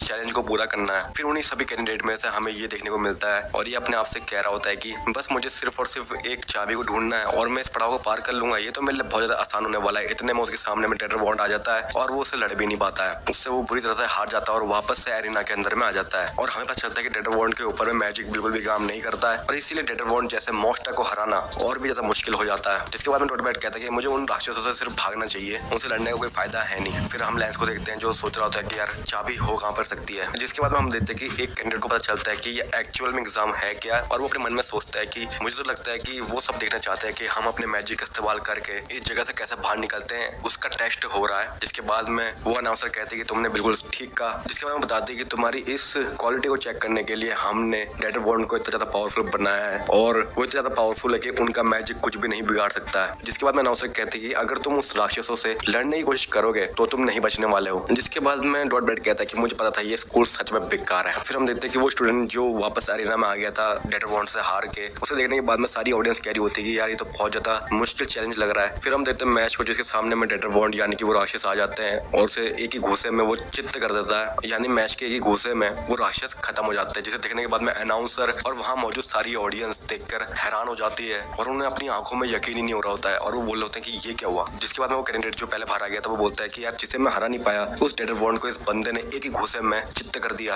ये तो सच में ज्यादा पावरफुल है। मैच उस राक्षस को गुस्सा मारने के बाद में सोच रहा होता है कि मुझे सिर्फ और सिर्फ अब की ढूंढनी है ना। इतने में हम देखते हैं कि डेडर वांट वापस से जिंदा हो जाता है और हमें पता चलता है कि वो राक्षस एक्चुअल में कोई लिविंग क्रिएचर नहीं है बल्कि वो एक भूत की तरह है, तो उसको मारने का कोई फायदा नहीं है और ये चीज मैच को समझ में आ जाती है, इसलिए वो उससे भागने का डिसाइड करता है। इतने में हम देखते हैं कि जब मैच भाग रहा होता है तो उसकी एक स्टूडेंट मदद करता है और उसे छोटा बना देता है जिससे वो डेडर वांट से बच जाता है। फिर उसके बाद में वो स्टूडेंट मैच को बताता है कि डेडर वांट की आंखें और सेंस करने की पावर बहुत ज्यादा कम होती है, इसलिए अगर हम छोटे हो चुके हैं तो वो हमें महसूस नहीं कर सकते हैं। जिसके बाद में वो अपनी पावर मैच को समझाता है अपने तरीके से कि मैं किसी भी चीज को छोटा या बड़ा कर सकता हूँ और फिर मैच उस बंदे का शुक्रिया कर रहा होता है, बोल रहा होता है कि मेरी मदद करने के लिए शुक्रिया। जिसके बाद में वो कहता है कि कोई बात नहीं, यहाँ से हमें एक दूसरे की मदद करनी चाहिए और अगर हम एक दूसरे की मदद करेंगे तो हम इस एग्जाम को आसानी से क्लियर कर लेंगे। जिसके बाद में वो स्टूडेंट मैच को बताता है कि मुझे लगता है कि डेडर वांट वहीं पर घूम रहे हैं जहाँ पर हमारा मेन टारगेट है, यानी कि वो बैलून हो सकता है जहाँ जहाँ भी वो घूम रहे हैं उसके बीच में जाना चाहिए, हमें वहाँ पर अपना टारगेट मिल जाएगा। और ये सारी बातें जब वो मैच को समझ रहा था तो मैच के बिल्कुल समझ में नहीं आता है। फिर वो उसे आसान तरीके से समझाता है कि हमें सिर्फ उन राक्षसों को फॉलो करना है। जिसके बाद में मैच बोलता है ठीक है मुझे समझ में आ गया। अगले सीन में हम देखते हैं कि वो राक्षस जा रहे होते हैं और फिर पूरी तरह से घबराया हुआ होता है और फिर हमें अगले सीन में डॉट बैट देखने को मिलता है जो बोल रहा होता है कि यार चाबी कहाँ है। फिर हम देखते हैं लेंस को जो बोलता है कि क्या यही चाबी है। इतने में वापस से मैच और मैच के दोस्त वाला सीन दिखाया जाता है जो अभी भी बना होता है, जो कि डेडर वांट से छुप छुप के जा रहे होते हैं, बचने की कोशिश कर रहे होते हैं उनसे। तो यहाँ पर ये दोनों चुप रहने की कोशिश कर रहे होते हैं पर इतने मैच गिरने वाला होता है पर मैच अपने आप को इस तरह से बचाता है जो कि हमें एक माइकल जैक्सन का डांस मूव लगता है। फिर हम देखते हैं कि उनको वो चाबी मिल जाती है पर उनको ये समझ में नहीं आ रहा होता कि इसे कैसे हम लें। पहले वो उस बैलून को समझने की कोशिश कर रहे होते हैं कि अगर हम इसे फोड़ेंगे तो क्या होगा, पर जैसे ही वो उसे छूने जाते हैं तब वो वहाँ पर एक बहुत तेजी से हॉर्न बजता है और वापस से वो राक्षस उनके पास में आ जाते हैं जिससे वो बच के भागते हैं। फिर वो वापस से ट्राई करने के लिए जाते हैं और फिर वो बंदा सोचने लग जाता है कि अगर हम इसे छूते हैं तो इसमें आवाज आती है जिससे राक्षस हमारे पास में आ जाते हैं। मेरा मैजिक साइज को चेंज कर सकता है किसी भी ऑब्जेक्ट के, तो मैं इस बैलून के अंदर में हवा कैसे भरूं, हमें इस बैलून को फोड़ना होगा। जिसके बाद में मैच कहता है कि क्या हमें सिर्फ इस बैलून को फोड़ना है, वो तो मैं अभी कर दूंगा। और जैसे वो मैच बैलून को फोड़ने जाता है तो वापस से हॉर्न बजता है और वापस से उनके पीछे में राक्षस पड़ जाता है और फिर वो उनसे बच के एक दूसरे से बातें करता है कि चाहे हम कुछ भी करें उसमें से आवाज आ रही है, हमें किसी तरह हॉर्न को बंद करना होगा। जिसके बाद में वापस से जाते हैं और वो हॉर्न को तोड़ देते हैं और फिर मैच का दोस्त बोलता है कि मुझे लगता है कि इस बैलून के अंदर में चाबी है, हमें उस चाबी को बाहर निकालना होगा, इसके अंदर में हमें किसी तरह से हवा भरनी पड़ेगी। जिसके बाद में मैच बोलता है कि मेरे पास में एक आइडिया है। फिर जिसके बाद में मैच का दोस्त उस बैलून को बहुत बड़ा कर देता है अपने मैजिक से। और फिर ऑडियंस में बैठे सभी लोग सोचने जाते हैं कि ये कर क्या रहे हैं, ये तो इनके लिए और भी ज्यादा मुश्किल हो जाएगा। अगर ये बैलून को बड़ा कर देंगे तो इन्हें ज्यादा हवा भरनी पड़ेगी, जो कि पॉसिबल नहीं है। इनके पास में कोई मैजिक नहीं हवा भरने के लिए, तो ये कैसे करने वाले हैं। तो ये सब ऑडियंस के दिमाग में क्वेश्चन चल रहे होते हैं। इतने में हम मैच को देखते हैं जो कि अपनी बॉडी को स्ट्रेच कर रहा होता है और फिर वो बैलून के नीचे जाकर बहुत तेज से घूमता है और वहां पर एक भवन आ जाता है। और मैच की इस काबिलियत को देखने के बाद में सारी ऑडियंस बोलती है कि यार ये तो जीता जागता एक हथियार है। फिर हम देखते जैसे मैच बहुत तेजी से घूम के जो हवा इकट्ठा करता है तो बैलून के अंदर में जाती है और उससे बैलून फूट जाता है, जिसकी वजह से उन्हें चाबी मिल जाती है और यहाँ पर उनका मिशन सक्सेसफुल हो जाता है। और फिर अगले सीन में हम देखते हैं कि लैंस को भी अब चाबी मिल चुकी है और डॉट बैरेट भी चाबी लेने में कामयाब हो जाता है और बाकी और सभी कैंडिडेट को चाबी मिल जाती है। फिर उसके अगले सीन में हम देखते हैं कि डॉट बैरेट को फिन मिलता है। फिन जो कि बहुत ज्यादा डरा हुआ बैठा हुआ होता है और बोलता है कि मेरे को अभी तक चाबी नहीं मिली है, जिसके बाद में डॉट बैरेट कहता है कि मैं तुम्हारी मदद करूंगा चाबी ढूंढने में। फिर अगले सीन में हम मैश और मैश के दोस्त को देखते हैं और फिर मैश अपने दोस्त से कहता है कि लो चाबी, इसे तुम रख लो। इसके बाद में वो उसका दोस्त कहता है कि तुम तो बहुत ज्यादा सीधे हो, तुम्हें इस चाबी को रखना चाहिए। और ये रहा रास्ता बाहर जाने का यहाँ से। मैंने सुना है कि एग्जाम के अंदर में टाइम भी मैटर करता है, इसलिए तुम यहाँ से चले जाओ। फिर मैच का दोस्त बोलता है कि मैंने तुम्हारे पार्टी का मूड तो तभी बनेगा जब मैंने तुम्हारे बारे में रायन अहमद से बहुत ज्यादा सुना है, उसने तुम्हारी बहुत तारीफ करी है और मैं तुमसे सीनियर हूँ, इसलिए मेरा जूनियर पर हक बनता है कि मैं इतना उसके लिए करूँ, तभी तो हम अपने जूनियर की रिस्पेक्ट कमा पाएंगे। और ये सब कहने के बाद में मैच अपने दोस्त से बोलता है ठीक है अब मैं चलता हूँ। जिसके बाद मैच चला जाता है पर मैच के दोस्त पर पीछे से कोई हमला कर देता है, जिसके बाद मैच का दोस्त बोलता है कि मुझे लग ही रहा था ये तुम हो सकते हो, लियो यांग। इसके अगले सीन में हम देखते हैं स्टेडियम में, जिसके अंदर में सभी ऑडियंस शेयर कर रही होती है जो भी चाबी लेने में कामयाब हो गया था उनके लिए। और इतना हम देखते हैं कि मैच भी वहाँ पर आ जाता है और फिर डॉट बैरेट मैच को बताता है कि मैंने और फिन ने चाबी ले ली है। जिसके बाद मैच कहता है डॉट से कि तुम्हें ज्यादा चोट कैसे लगी। जिसके बाद डॉट बैरेट कहता है कि मैंने फिन की भी चाबी लेने में मदद करी थी इसलिए। फिर हम देखते हैं लैंस मैच से कहता है कि बिना मैजिक के तुमने उस बैलून को फोड़ दिया, ये तो सच में बहुत अच्छी बात है। जिसके बाद में मैच कहता है कि मैंने किसी तरह से मैनेज कर लिया पर मेरी मदद भी करी थी किसी ने, पर मुझे समझ में नहीं आ रहा कि उसने मुझे चाबी क्यों दी। फिर लैंस कहता है कि क्या हुआ। इतने में हम देखते हैं कि अनाउंस करती है कि सिर्फ 9 लोगों ने ही अभी तक इस स्टेज को क्लियर करा है। इतने में हम देखते हैं कि डोर में से मैच का दोस्त भी आता है पर वो बहुत ज्यादा घायल होता है और फिर वो आते ही जमीन पर गिर जाता है। और हमें पता चलता है कि एक्चुअल में लियो यांग ने इस स्टेज को पार किया है और उसी ने मैच के दोस्त को इतना घायल करा है। और फिर अनाउंस करती है कि ये रहा हमारा लास्ट फाइनलिस्ट। फिर अनाउंसर भी कहती है कि तुम्हें इसे इतना मारने की जरूरत नहीं थी और उसके बावजूद भी यांग मैच के दोस्त को मारने पर लगा रहता है, जो कि अभी बहुत ज्यादा घायल होता है, फिर भी उसे मार रहा होता है। फिर मैच कहता है कि ये तुम क्या कर रहे हो, अगर तुम ऐसा करते रहोगे तो मैं तुम्हें पंच कर दूंगा। जिसके बाद में यांग कहता है कि मैं कुछ भी कर सकता हूँ, मेरी मर्जी। फिर बताता है कि ये तो लियो यांग है जो कि टॉप का स्टूडेंट है और ये लैंस जितना ही पावरफुल है। इतने में हम देखते हैं कि यांग मैच की तरफ में आ रहा होता है और उसके ऊपर में पानी फेंकने वाला होता है और जैसे ही वो उसके ऊपर में पानी फेंकने की कोशिश करता है उतने में मैच उसके पानी से अपनी प्रोटीन शेक बना देता है और उसे पी जाता है। इसके बाद में कहता है कि मेरे मसल के लिए प्रोटीन बहुत ज्यादा जरूरी है। और यहाँ पर वो उसके पानी वाले सीन को जो कि वो उसके ऊपर में डालने वाला था उसको एक फनी वे में कन्वर्ट कर देता है। फिर मैच लियो यांग से कहता है कि तुम सबको कमजोर कहते रहते हो और बोलते हो कि तुम ज्यादा ताकतवर हो और तुम ऐसा दिखाते हो कि तुमसे ज्यादा ताकतवर कोई भी नहीं है, पर तुम्हें ये बात नहीं पता है कि मैंने अभी तक अपने से ज्यादा ताकतवर अपोनेंट नहीं देखा है। और ये सब सुनने के बाद में लियो यांग बहुत ज्यादा गुस्से में आ जाता है और वो उसे लड़ाई करने चाह रहा होता है। इतने में अनाउंसर कहते हैं कि अपनी लड़ाई बाद के एग्जाम के लिए बचा के रखो, अब सभी के सभी तैयार हो जाओ नेक्स्ट स्टेज के लिए। फिर हम देखते हैं कि अरेना के अंदर में 3 प्रकार के शेप आ जाते हैं, एक होता है स्टार, एक होता है दिल और एक होता है डायमंड। इन सब के अपने कलर होते हैं रेड, ब्लू और गोल्डन। और हम देखते हैं कि लैंस वाली टीम हो जाती है स्टार वाली गोल्डन कलर की और यांग वाली टीम हो जाती है रेड कलर की यानी डायमंड वाली और मैच की टीम हो जाती है दिल वाली यानी कि ब्लू कलर की। हम सभी को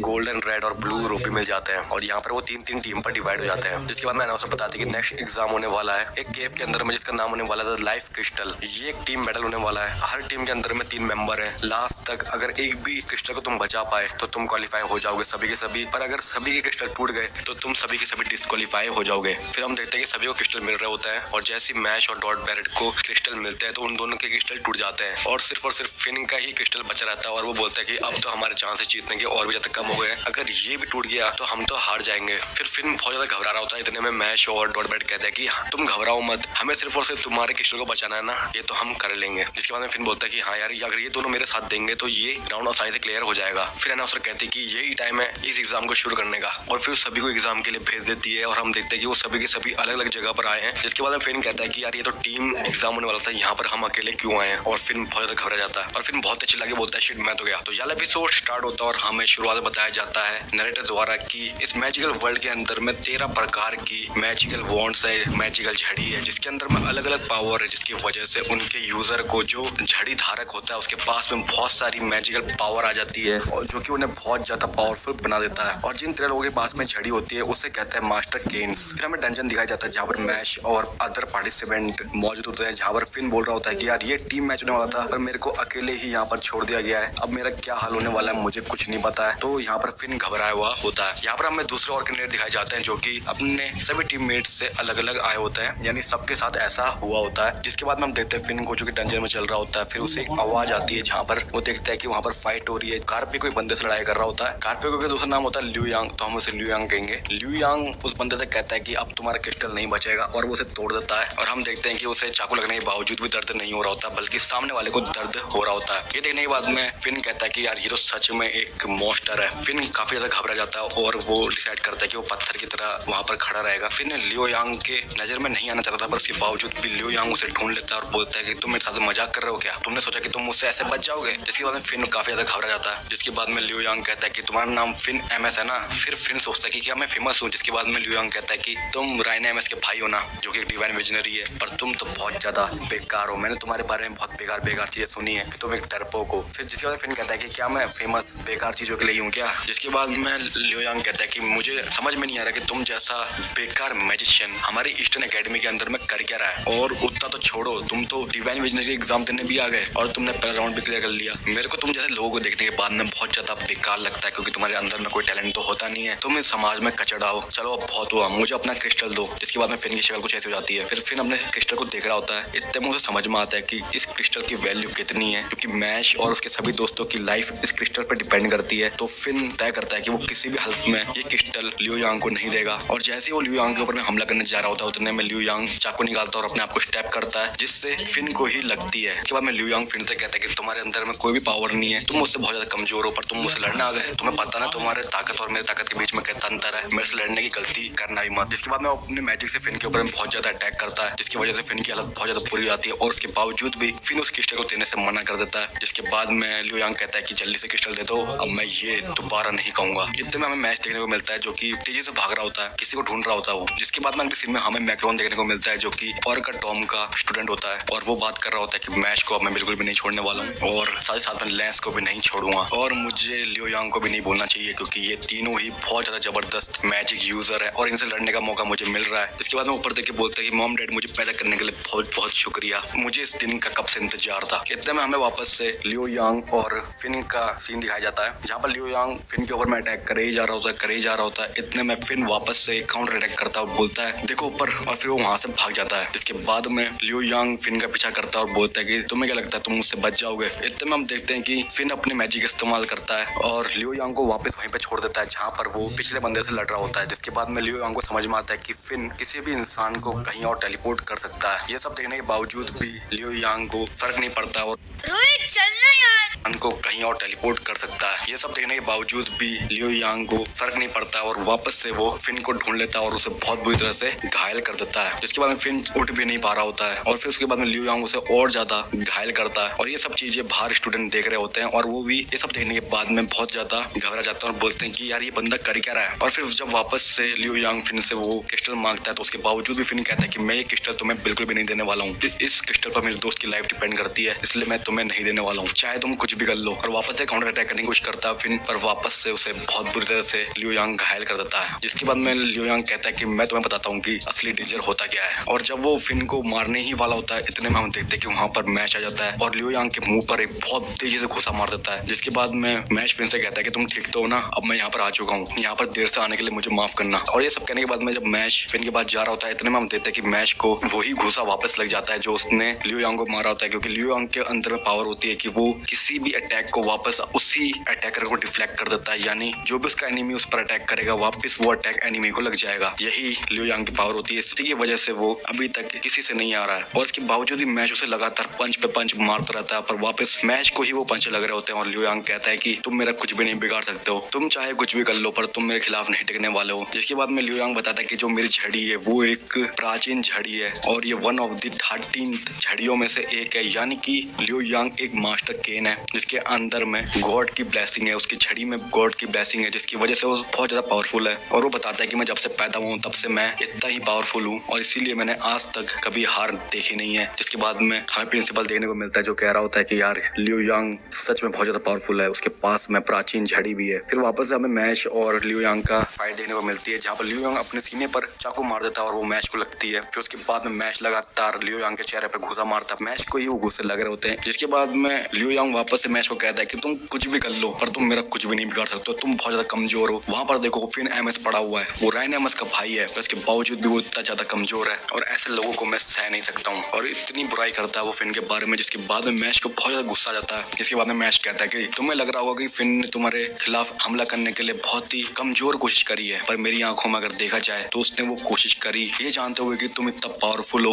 और इतने पावरफुल एनिमी के खिलाफ में वो खड़ा हुआ। यही चीज मेरी नजरों में बताती है कि फिन कितना ज्यादा ताकतवर है। जिसके बाद में मैश कहता है कि अगर तुम मेरे दोस्त को नीचे देखोगे तो मैं तुम्हें बिल्कुल भी नहीं छोड़ने वाला हूँ। क्या तुम अपने से ज्यादा पावरफुल वाले बंदे के सामने में खड़े हो पाओगे जैसा फिन खड़ा हुआ था? चलो देखते हैं। इसके बाद में मैश को बहुत ज्यादा गुस्सा आ जाता है और वो अपनी पूरी ताकत से लियो यांग के ऊपर में हमला करता है और लियो यांग को डैमेज लग जाता है क्योंकि जो उसकी झड़ी उसकी एक लिमिट है कि वो कितना डैमेज झेल सकती है। तो मैश ने उसकी लिमिट से ज्यादा डैमेज उसे मार दिया था, जिसकी वजह से ताकि लियो यांग को भी चोट लग रही होती है। जिसके बाद में लियो यांग की जो ब्लेसिंग है और जो झड़ी की पावर है वो खत्म हो जाती है। जिसके बाद मैश कहता है कि क्या तुम मेरे खिलाफ में खड़े हो सकते हो क्योंकि मैं तुमसे बहुत ज्यादा ताकतवर हूँ। जिसके बाद में लियो यांग कह रहा था कि इस बंदे के पास में कैसी बॉडी है जिससे कुछ भी नहीं हुआ। इतने में हम देखते कि लियो यांग अपनी झड़ी को डेवलप कर लेता है और उसकी फुल पावर को यूज करता है। जिसके बाद में वो मैच के ऊपर में अपने मैजिक स्पेल से हमला करता है। जिसके बाद में मैच उसके सभी हमलों से बचते हुए वापस उसके ऊपर में अटैक करने की कोशिश करता है अपनी झड़ी का इस्तेमाल करके, जहाँ पर वो अपनी झड़ी को अपने हाथों से तोड़ मरोड़ के एक टेनिस का रैकेट बना देता है, जिसे देखने के बाद में सारी ऑडियंस हक्के बक्के रह जाती है क्योंकि वो जो झड़ी को टेनिस का रैकेट बनाता है वो बहुत ज्यादा मजबूत मेटल होता है जिसे आम आदमी उठा तक नहीं सकता है और उसको इसने शेप देके बैडमिंटन बना दिया। और उसके बाद में मैच एक लोहे की बॉल से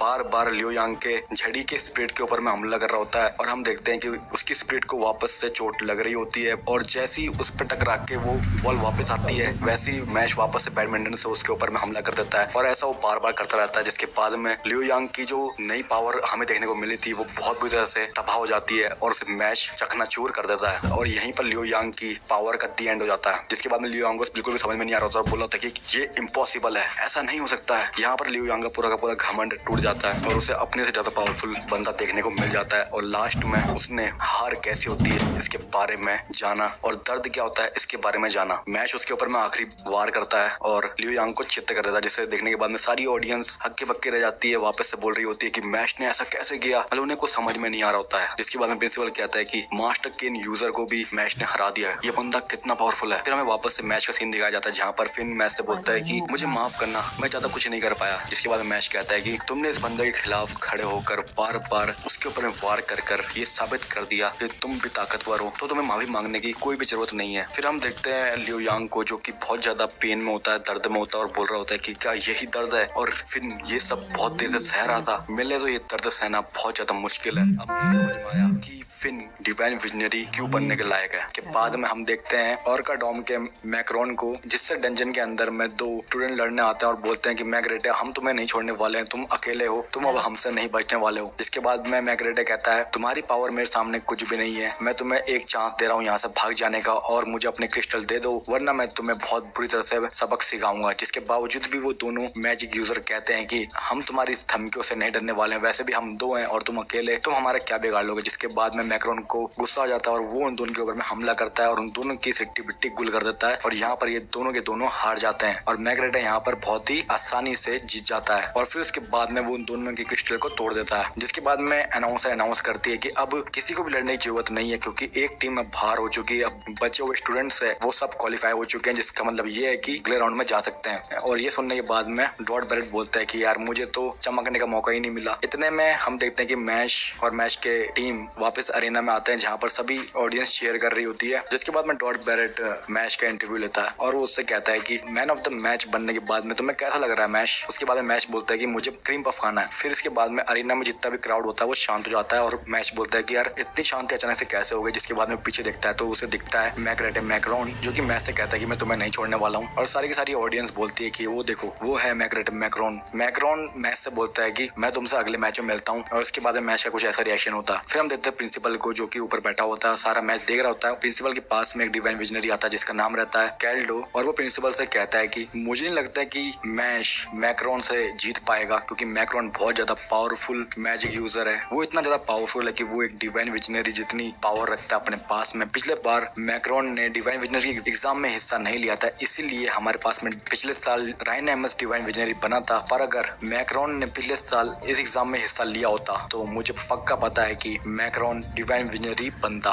मैंने उसके कई सालों पहले हुई लड़ाई को भी देखा है जहाँ पर उसने सभी को ओवर पावर कर दिया था और वो दृश्य देखने लायक था। जिसके बाद में वो प्रिंसिपल से कहता है कि आपको भी लगता है ना कि मैश मैक्रोन से हार जाएगा। जिसके बाद में प्रिंसिपल हाँ तो करता है पर उसकी हाँ में ना होती है और ये कैल्डो समझ जाता है और वो प्रिंसिपल से कहता है कि आपको मैश में ऐसा क्या दिखा, आप हमेशा उसकी साइड लेते हो, क्या मैश इतना ज्यादा पावरफुल है? पर मुझे अभी भी समझ में नहीं आ रहा कि मैश मैक्रोन के खिलाफ कैसे जीतेगा। उन दोनों की पावर के बीच में बहुत बड़ा डिफरेंस है। फिर अगले सीन में हम देखते हैं मैक्रोन को एक कमरे के अंदर में बैठे हुए जहाँ पर वो वेट कर रहा होता है अपनी चांस का, यानी कि लड़ाई का। इसी बीच हम देखते हैं वही स्टूडेंट वहाँ पर मौजूद होता है जो डिवाइन विजनरी के एग्जाम के पहले ही राउंड में हार गया था और वो जिससे हारा था उसे मैच ने बहुत बुरी तरह से सबक सिखा दिया था और ये बात उसे बिल्कुल भी पसंद नहीं आई थी, इसलिए वो मैच से बदला लेना चाहता था। इसके बाद वो डिसाइड करता है कि वो मैक्रोन से मिलेगा और वो मैक्रोन को मैच के खिलाफ भड़काएगा। पर जब वो ऐसा करने चाहता है तो मैक्रोन उसे बहुत बुरी तरह से सबक सिखा देता है, यानी उसको चित्त कर देता है और उससे कहता है कि तुम मेरे पास बिल्कुल भी मत आओ, मैच और मेरे बीच की लड़ाई में तुम्हारा कोई काम नहीं है और अगर तुमने मेरे बीच में वापस से इंटरफेयर करने की कोशिश करी तो मैं तुम्हें जिंदा नहीं छोड़ूंगा। और ये कहने के बाद में वो यही सब डिवाइन विजनरी मेडल से भी कहता है, जो कि बहुत पावरफुल डिवाइन विजनरी है। जिसके बाद में मेडल कहता है कि मुझे उससे कोई फर्क नहीं पड़ता कि तुम कैसे मैच को हराओगे, पर तुम्हें मैच को हराना है। जिसके बाद में मैक्रोन कहता है कि ओह अच्छा।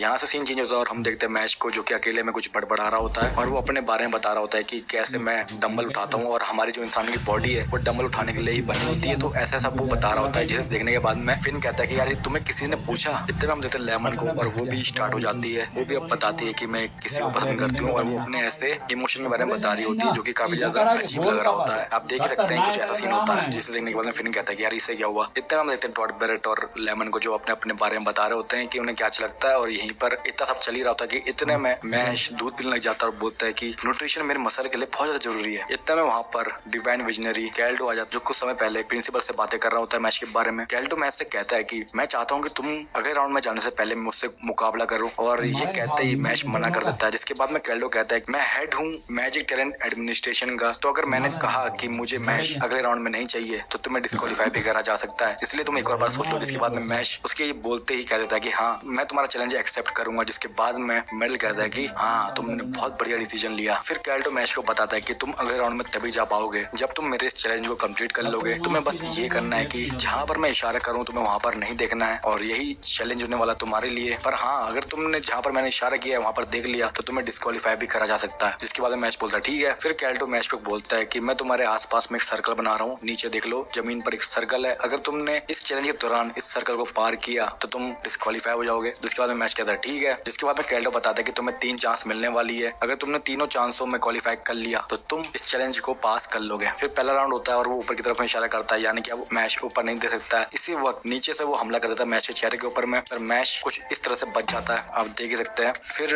कैल्डो कहता है कि तुमने बहुत ही अच्छा किया, अगले राउंड में तैयार हो जाओ। और वो इस बार 2 डायरेक्शन देता है, लेफ्ट राइट। अगर लेफ्ट राइट मैच ने देखा तो वो हार जाएगा। इसके बाद वो दोनों तरफ से हमला कर देता है मैच के ऊपर में और मैच उसे अपने हाथों से रोक लेता है। जिसे देखने के बाद में कैल्डो कहता है कि वाह ये तो कुछ यूनिक देखा मैंने, तुम मेरे मैजिक को अपने हाथों से रोक सकते हो। जिसके बाद में कैल्डो अपनी तलवार निकालता है और बोलता है कि ये एक मैजिक स्वॉर्ड है और स्वॉर्ड की जो फ्लेम्स है वो किसी को भी जला सकती है, वो इसलिए तुम इसे छू तो सकते नहीं हो। जिसके बाद मैच कहता है कि ब्रिंग इट ऑन और फिर कैल्डो बोलता है ये रहा लास्ट चैलेंज और वो अपनी तलवार से मैच के ऊपर में हमला करता है। तीसरे राउंड में उसे ऊपर और अपने राइट तरफ नहीं देखना है। जिसके बाद में वो नीचे से उसके ऊपर में हमला करता है उसके चेहरे के ऊपर में, पर मैच किसी तरह अपने आप को बचा लेता है। इतने हम देखते हैं कि एक उल्लू उड़ता हुआ आता है और मैच के जैकेट में से क्रीम पफ निकाल के चला जाता है और मैच उस तरफ देख लेता है। जिसके बाद मैच कहता है कि ओ नो मैं तो चैलेंज हार गया। जिसके बाद में कैल्डो कहता है कि नहीं हम इसे काउंट नहीं करेंगे, पर हम इसे एक ड्रॉ मानते हैं। तो यहाँ पर इनका जो मैच है वो ड्रॉ हो जाता है। फिर कैल्डो मैच को बताता है कि जो तुम्हारा तुम्हारा लेवल है, इससे तुम कभी भी मैक्रोन को नहीं हरा सकते हो। तुम्हारे लिए चैलेंज बहुत ज्यादा मुश्किल होने वाला है। अभी के लिए मैं चलता हूँ। जिसके बाद में फिन और डॉट बैरेट मैच से पूछते हैं कि यार ये बंदा तो तुम्हें बहुत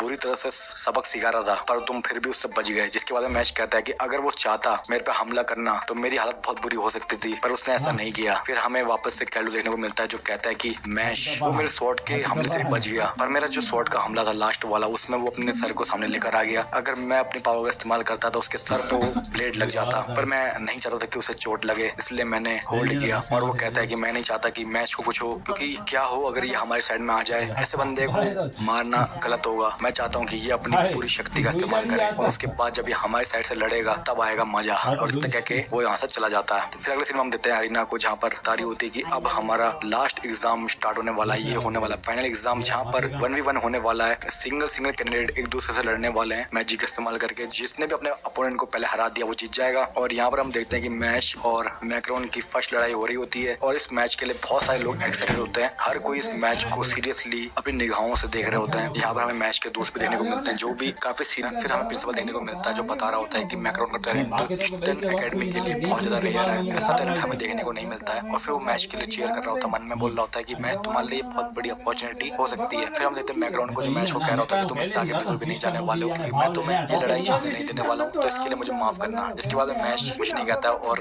फिर हम उसे बोलते हैं कि मैच को शुरू किया जाए। तब हम देखते हैं कि मैच खाता है और यहाँ पर मैक्रोन भी अपना श्रिम्प निकाल के खाता है और मैच उसके श्रिम्प के खाने के तरीके को कुछ बोल देता है, जिसके बाद मैक्रोन को गुस्सा आ जाता है। फिर हम देखते हैं कि प्रिंसिपल के साथ में खड़ा होकर मैच देख रहा होता है और वो यही कह रहा होता है कि मैच का मैक्रोन के साथ में फाइट होना कोई कोइंसिडेंस बिल्कुल भी नहीं है। मुझे पक्का पता है ये मेडल ने ये सब अरेंज कर रखा है ताकि मैच पहला ही राउंड हार जाए। मेडल को मैक्रोन की पावर में बहुत ज्यादा भरोसा है, जिसका मतलब ये है कि मैक्रोन मैच को बहुत मुश्किल से हराने वाला है। फिर हम देखते हैं कि मैच और मैक्रोन तैयार होकर लड़ाई करने के लिए और मैक्रोन अपनी फुल पावर का इस्तेमाल करके मैच के ऊपर हमला करता है और उसका लेवल देखने के बाद में सब कह रहे होते हैं कि यार ये तो डिवाइन विजनरी का लेवल है, इससे मैच कैसे लड़ेगा। और जैसे ही मैक्रोन मैच के ऊपर में अपने स्पेल से हमला करता है तो मैच उसे रोकने की कोशिश करता है, पर वो स्पेल इतना पावरफुल होता है कि मैच उसे रोक नहीं पा रहा होता अपने हाथों से, तो वो सीधा दीवार पर जाकर टकराता है। जिसे देखने के बाद में मैक्रोन कहता है कि मुझे पता है अभी ये सब खत्म नहीं हुआ है। फिर हम देखते हैं कि मैच उस दीवार पर टकराया ही नहीं था, बल्कि वो मैक्रोन पर पीछे से हमला करता है और उसे पकड़ लेता है। जिसके बाद वो अपने पैरों का इस्तेमाल करके जंप मारता है ऊंचाई पर और मैक्रोन को सर के बल पटके देने की कोशिश करता है और ऊपर से नीचे धड़ाम करके वो स्टेडियम पर गिरते हैं। वहां पर बहुत बड़ा धमाका सा होता है। सारी ऑडियंस बोल रही होती है कि अब क्या होगा, अब क्या होगा। सबको लग रहा होता है कि मैक्रोन की बैंड बच चुकी होगी मैच के हमले से। और इसके बाद में हम देखते हैं कि मैक्रोन को कुछ भी नहीं हुआ होता है और ये सब देखने के बाद में सारी ऑडियंस हक्के बक्के रह जाती है और मैक्रोन कहता है कि ये तो शुरुआत है